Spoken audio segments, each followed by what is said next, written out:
നമസ്കാരം. വോയിസ് ട്രൂത്തിന്റെ എല്ലാ മാന്യ പ്രേക്ഷകർക്കും വീണ്ടും ഒരിക്കൽ കൂടി സ്വാഗതം.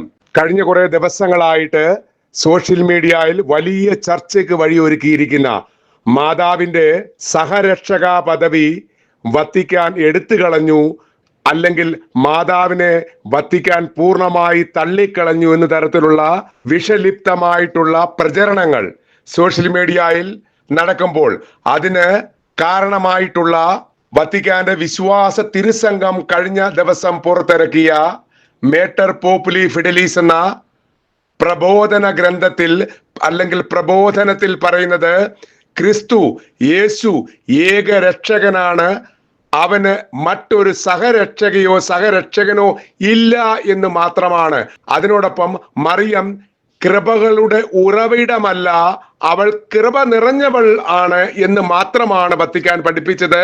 അവിടെ മാതാവിനെ തള്ളിക്കളയുകയോ അല്ലെങ്കിൽ മാതാവിന്റെ സ്ഥാനം എടുത്തു കളയുകയോ ഒന്നും ചെയ്തിട്ടില്ല.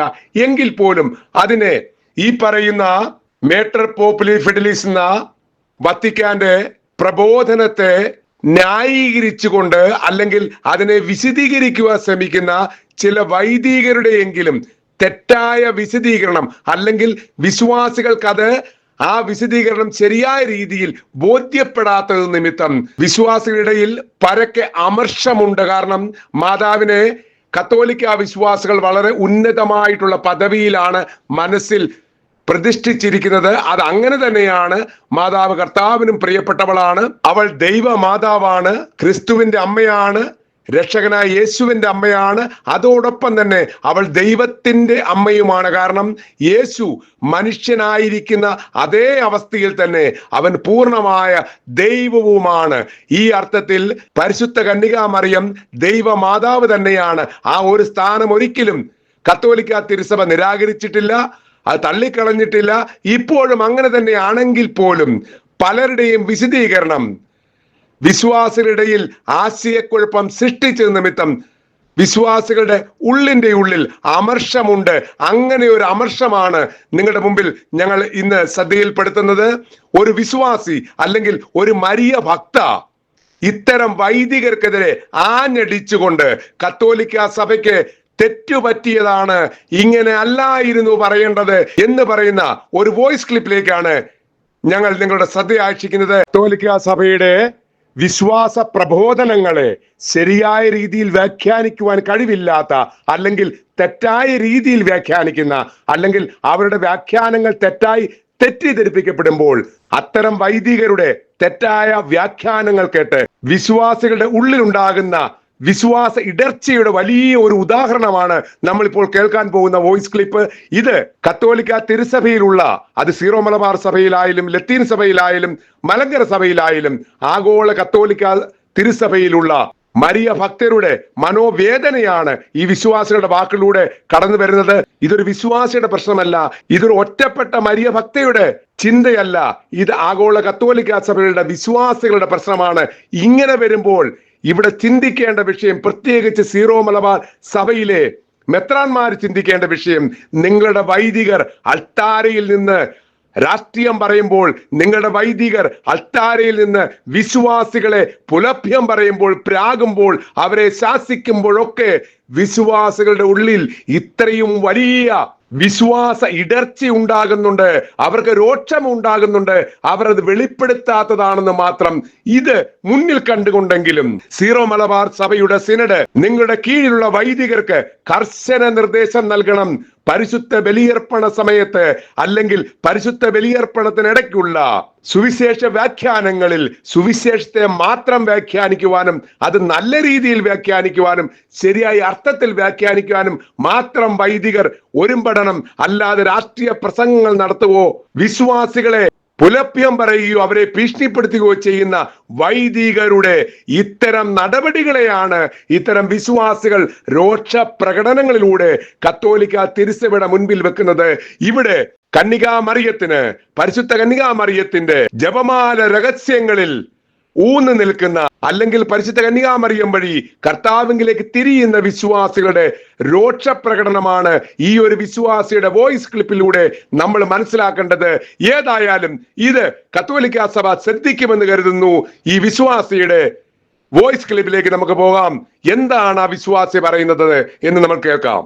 മാതാവ് സഹരക്ഷകയല്ല എന്നും പറഞ്ഞ് മാധ്യമങ്ങളിലും സകല സ്ഥലത്തും ഒരു പ്രചാരണം നടക്കുന്നുണ്ട്. വത്തിക്കാൻ ഇറക്കിയതാണെന്നും പറഞ്ഞുകൊണ്ട് 2000 വർഷമായിട്ട് ക്രിസ്തുവിൽ വിശ്വസിച്ച് ക്രിസ്തുവിൻ്റെ അമ്മ എന്നുള്ള രീതിയിൽ എല്ലാവരും പരിശുദ്ധ കന്യകാമറിയത്തെ വണങ്ങുകയാണ്, ആരാധിക്കുന്നില്ല ഒരിക്കലും. ആ വണക്കോ ഇനി വേണ്ട എന്ന് പെന്തക്കോസ്താ സഭയൊക്കെ പറയുന്നത് പോലെ മാതാവ് വേണ്ട എന്നുള്ള ഒരു പുതിയ തീരുമാനത്തിലേക്ക് ക്രൈസ്തവ സഭ പോകുന്നതായിട്ടാണ് പലരും ധരിച്ചിരിക്കുന്നത്. ഇങ്ങനെ ഇപ്പോൾ ഒരു പ്രസ്താവന ഇറക്കേണ്ട വലിയ ആവശ്യമൊന്നും ഉണ്ടായിരുന്നില്ല. മാതാവിനെ വണങ്ങുകയാണ്, വിശുദ്ധരെയും മാതാവിനെയൊക്കെ വണങ്ങുകയാണ്, യേശുവേ പിതാവിനെയൊക്കെ നമ്മൾ. അല്ലാതെ ഈശോയെ ആരാധിക്കുന്ന പോലെ ആരാധിക്കുന്നില്ല. അതേത് കൊച്ചു കുട്ടികൾക്കും വളരെ ചെറുപ്പത്തിൽ തന്നെ നമുക്ക് കിട്ടുന്ന ഒരു അറിവാണത്. അതിനെ തിരുത്തിക്കൊണ്ട് ഇനി മധ്യസ്ഥയല്ല, സഹരക്ഷകയല്ല, ആരുമല്ല എന്നും പറഞ്ഞ് ഓരോ കാലഘട്ടത്തിലും ഓരോ സഭയുടെ തലപ്പത്തിരിക്കുന്നവർക്ക് എന്തു തോന്നുന്നോ അത് പ്രചരിപ്പിക്കുന്നു. അടിസ്ഥാനമായ വിശ്വാസത്തെ എല്ലാം അട്ടിമറിച്ചുകൊണ്ട് തോന്നുന്നതൊക്കെ അങ്ങ് തീരുമാനിക്കുക. അപ്പൊ പലർക്കും സംശയമായി, ഇനി കൊന്ത വേണോ കൊന്തയില്ലേ, എന്തിനാ ഇങ്ങനെ മനുഷ്യനെ ഒരു തരം പ്രത്യേകമായ ഒരു അവസ്ഥയിലേക്ക്, വിശ്വാസത്തിന്റെ ഇതിലേക്ക്. അന്യമതസ്ഥരാണ് ഇത് ചെയ്യണമെങ്കിൽ നമുക്ക് അതൊരു വിഷമം വിചാരിക്കാം, അവർക്ക് അറിവില്ലായ്മ ഉണ്ടാകുന്നു. ഈ കത്തോലിക്ക സഭ തന്നെയാണ് സകല വിനകളും വരുത്തുന്നത്. ഒരു കാലഘട്ടം മുഴുവനും കിടന്ന് അടിയുണ്ടാക്കി എറണാകുളത്ത്. അതെല്ലാം കഴിഞ്ഞപ്പോൾ ഇപ്പൊ ഇതാണ് അടുത്ത മാധ്യമങ്ങൾക്കുള്ള ചർച്ചയ്ക്കുള്ള കാരണം ഇതാണ്. മാതാവിന് സ്ഥാനമില്ല, മാതാവിന് അങ്ങനെയാണ് ഇങ്ങനെയാണ്. എന്നെ ഞാൻ മനസ്സിൽ ചിന്തിച്ചതാണ്, എൻ്റെ മാതാപിതാക്കളുമായിട്ട് എൻ്റെ പൂർവീകരായിട്ട് എനിക്ക് തന്നൊരു വിശ്വാസമുണ്ട്. അതിൽ ഇന്നോ ഇന്നലെയോ ഓരോരുത്തർ കയറിയിരുന്നിട്ട് തോന്നിയ പോലെ മാറ്റിമറിക്കുമ്പോൾ അതിൻ്റെ പുറകെ പോകാൻ കിട്ടുകയില്ല. മാതാവിന് എന്ന് ഹൃദയത്തിൽ ഒരു അമ്മയുടെ സ്ഥാനം കൊടുത്ത് നമ്മൾ ഞാൻ സൂക്ഷിച്ചിട്ടുണ്ടോ അതേപോലെ എന്നും മരണം വരെ കൊണ്ടുപോകും. കാരണം യേശു കുരിശിൽ കിടന്നുകൊണ്ട് ആ 2 വാചകം പറഞ്ഞിട്ടുണ്ട് മാതാവിനെ പറ്റി. ഇതാ നിന്റെ അമ്മ എന്ന് യോഹന്നാനോട് മാതാവിനോട് ഇതാ നിന്റെ മകൻ എന്നും. അപ്പോൾ ഹൃദയത്തിൽ, അത് വേറെ ആരെയും ചൂണ്ടിക്കാട്ടിയല്ലല്ലോ പറഞ്ഞത്. അപ്പോൾ മക്കളായിട്ട് സ്വീകരിക്കാനാണ് ഈശോ മാതാവിനോട് പറഞ്ഞത്. അതുപോലെ യോഹന്നാനോട് പറഞ്ഞത് നിന്റെ അമ്മയായിട്ട് സ്വീകരിക്കാനാണ്. ഈ 2 വാചകവും ബൈബിളിൽ വെറുതെ എഴുതി വെച്ചതല്ലല്ലോ, കാര്യമായിട്ട് എഴുതി വെച്ചതല്ലേ. അപ്പൊ ഇനി അതിനെ മാറ്റിമറിക്കാൻ ഒരു സഭയിലെ എത്ര വലിയ ഡിഗ്രി എടുത്തവരോ എത്ര വലിയ പഠിച്ച് മിടുക്കന്മാരായവരോ വന്നാലും അതിൻ്റെ ആവശ്യമില്ല. ഇത് സഭ കാണിച്ച വലിയൊരു മണ്ടത്തരമായിട്ടാണ് എനിക്ക് തോന്നുന്നത്. അതങ്ങോട്ട് കിട്ടിക്കഴിഞ്ഞത് പിറ്റേ ദിവസം മുതൽ അച്ഛന്മാർ തന്നെ അതങ്ങോട്ട് പരക്കെ പ്രശസ്തിക്ക് വേണ്ടിയിട്ട് തിരിക്കണു, മറിക്കണു, പറയണു, പള്ളികളിൽ കൂടെ ഓടി നടന്ന് പറയണു. വേറെ പണിയൊന്നുമില്ലല്ലോ അല്ലേ?